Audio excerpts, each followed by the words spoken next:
மகளே, சமீபத்தில் நடந்த கள்ளக்குறிச்சி கள்ளசாராயம் அதில் பாருங்கள், கனிமொழி அக்கா, எம்பி, எம்எல்ஏக்கள் எல்லாம் கள்ளச்சாராய கும்பலோட சேர்ந்து ஃபோட்டோ.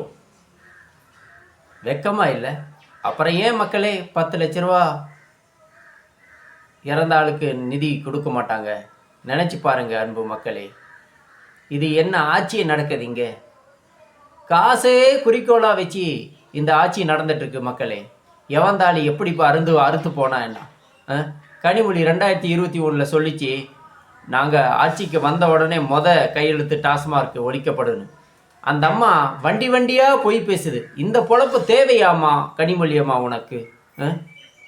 நல்லா நினச்சி பாருங்க, இன்னும் எத்தனை பேர் தாலி அறுக்க போகிறீங்கன்னு தெரியல. நினச்சா சாக்குனிஸாக இருக்குது. எத்தனை ஒரே குடும்பத்தில் அப்பாவும் அம்மா இறந்துருக்காங்க, பிள்ளைகள் அனாதை. கணவன் இறந்துட்டான், பொண்டாட்டி தாலி அறுத்துருச்சு. எத்தனை வீட்டை தாலி அறுத்துட்டு வாழ்ந்துட்டு இருக்கிறீங்க சொகுசா? ஒரு காலமும் நீங்களாம் நல்லா இருக்க மாட்டேங்க. வயிறு எரிஞ்சி சொல்கிறேன் அம்மா, உண்மையாக சொல்கிறேன். ஒரு காலம் நீங்கள் நல்லா இருக்க மாட்டேங்க. இத்தனை பேர் தாலி அறுத்து நீங்கள் ஜாலியாக வாழ வேணும்னுங்கிறது என்னம்மா இருக்குது? மக்களே, ஒரு பஸ் ஆக்சிடென்ட்னா 1 லட்ச ரூபா. ஒரு மின்சார வாரியத்தில் ஒரு மின் ஊழியன் ஒரு ஆக்சிடென்ட்னா, விபத்துனா அதுக்கு ஒரு 1 லட்ச ரூபா. ஒரு விவசாய நிலம் புயலாலோ மழை காற்றாலோ அழிந்து போய்விட்டால் அதற்கு 50,000 ரூபா. ஆனால் இந்த டாஸ்மார்க் குடித்து இறந்தவங்களுக்கு 10 லட்ச ரூபா. இவர்களுக்கும் இந்த அரசுக்கும் தொடர்பு இருக்குது மக்களே. அதனால தான் நிதியை ஏற்றி கொடுக்குறாங்க. இந்த மானங்கட்ட அரசு இன்னும் தமிழ்நாட்டில் டிஎம்கே, ஏடிஎம்கே இவர்களை 2 பேரும் ஒழிக்க வேணும் நண்பர்களே. ஒழிச்சா புதுசாக ஒரு மாற்றத்தை கொண்டு வர முடியும். இந்த திருடர்களை ஒழிக்க வேண்டும். நாம் தமிழர் கட்சி கொள்கை பிறப்பு செயலாளர் சாட்டை முருகன் அங்கே கல்லாபுரத்துக்கு போயிருக்காரு. போகும்போது அங்கே நடந்த காணொலி எல்லாம் எடுத்து மக்களை விழிப்புணர்வு எடுத்தலான்னு போயிருக்காரு.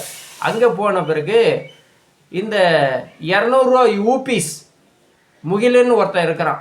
அவன் போய் அங்கே யாருனாச்சும் வந்து தவறாக பேட்டி எடுக்கிறாங்களா, ஏதோ ஒன்று பேசுகிறாங்களான்னு சொல்லிட்டு அங்கே ரூமராக அங்கே 1 வாரமாக இருந்து அங்கே திமுகவுக்கு ஊபிஸ் வேலை பார்த்துட்டு இருந்திருக்கிறான்.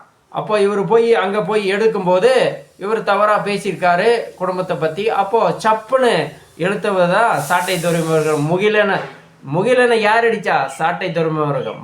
அடி சாட்டை துறைமுகனுடைய அடியாக தான் இருந்தது. கண்ணாடியில் கலந்து கீழே விழுந்துருச்சு. அப்போ அவன் தேடி பார்க்கலையே. அப்போ இவர் வண்டி எடுத்துகிட்டு கிளம்பிட்டார். இது நாம் தமிழர் கட்சி தவறுகளை தட்டி கேட்க வேண்டும் என்று நினைத்து கொண்டு இருக்கிறது ஒவ்வொரு இடத்திலும். ஆனால் இங்கே திராவிடர்களுக்கு ஊபிஸ் வேலை பார்க்குறவன் ஒவ்வொரு இடத்துலையும் ஒவ்வொரு கிராமத்துலையும் இருக்கிறான். அதனால தான் பல பிரச்சனைகள் வருது. பாருங்க, இது யாரு முகிலன் அடிச்சாரா சாட்டை துறைமுருகன் அடிச்சாரான்னு பாருங்க. இந்த காணொலி நல்லா பாருங்க.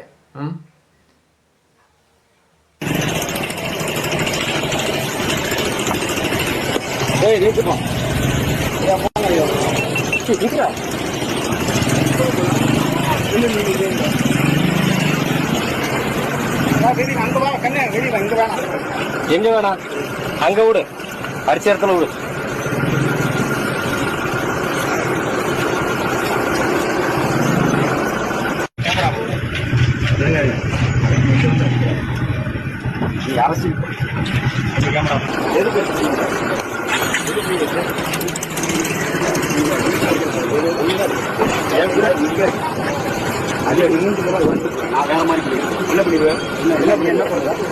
என் குடும்பத்தை பத்தி நீ யாரா? நீ என்ன பண்ண?